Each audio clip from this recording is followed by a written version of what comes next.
আজকে আমরা হেলাঞ্চা শাক দিয়ে বেগুন রান্না করব।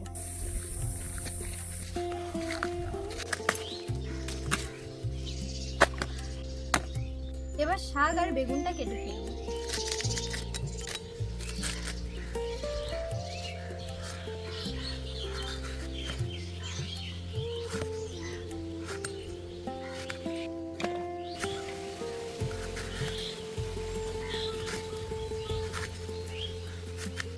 এবার পরিষ্কার করে ধুয়ে ফেলব।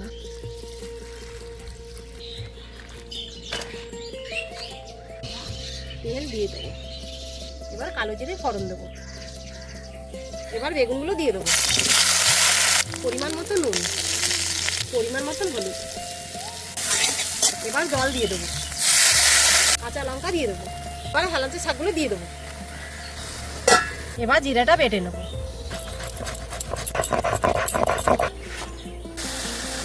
এবার জিরে বাটা দিয়ে দেবো।